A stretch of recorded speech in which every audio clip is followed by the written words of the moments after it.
All right, I'm going to show a wound. If you are not comfortable, please don't watch it. All right. Oh, I already showed it a little bit. Just go like this. All right. So this patient has been on and off with me. Has seen another doctor, and then he travels and then comes back, and we have gone from 5 toes to 4 toes, and now we're 3.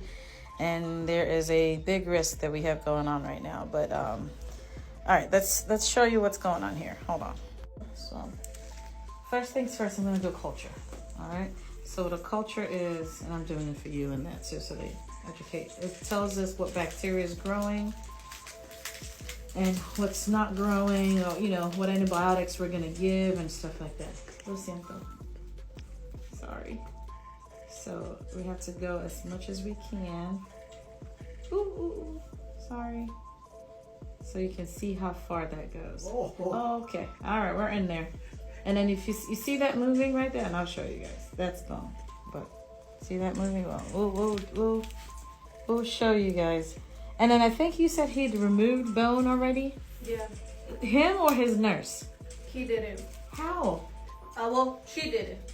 She's been cleaning. And now then that the nurse and a piece of bone came out? Yeah. 2 pieces of bone. Ah, it gets better. Okay.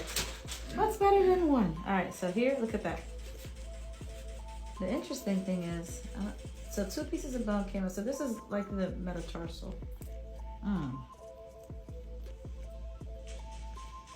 See that?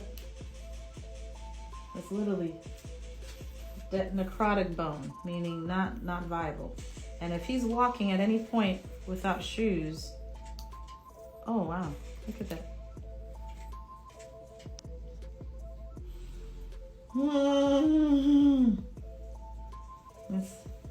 So when the bone is that friable, it's infected. Okay, we know that, right? We shouldn't be able to pull bone like that. And I lost my audio because I got a call, and so my audio wasn't working. Anyway, so as I was saying, no one should be able to just pull bone like that. When you start to see bone fall like that, that means it's really infected. It's super soft. And I mean, if you can pull it with forceps, then how is it supposed to hold you when you're standing up? And this is why I am very adamant with diabetic patients to monitor their foot, because you could have callus buildup around your skin. Like, look at that piece of skin. Look at it just peeling off. That is thick layer of skin that will feel like a rock if the patient could feel. But if the patient is neuropathic, meaning that they can't feel due to neuropathy, then this is what can happen. That callus will build up. And when the callus builds up, it feels like a rock or a piece of stone or socks that is just bunched up, and that will continue to irritate the underlying skin. And when that irritates the underlying skin, it causes the wound to break down, the skin to break down, resulting in a wound. The unfortunate thing is with diabetes, they don't really mount an immune response because it is an immunosuppressive, they're an immunodeficient state. What that means is when a normal person has a wound, they would usually feel redness, pain, swelling.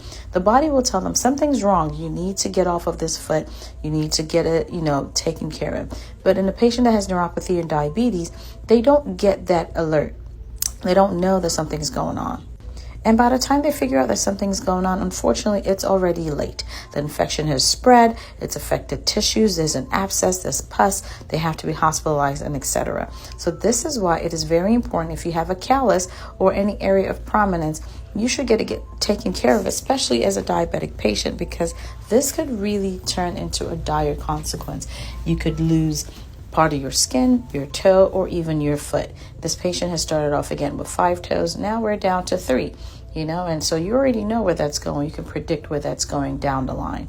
So in this case, we're sending the patient to the hospital. So for some IV antibiotics, we're going to order some MRI just to see how far and how bad this infection is, and just take care of this patient.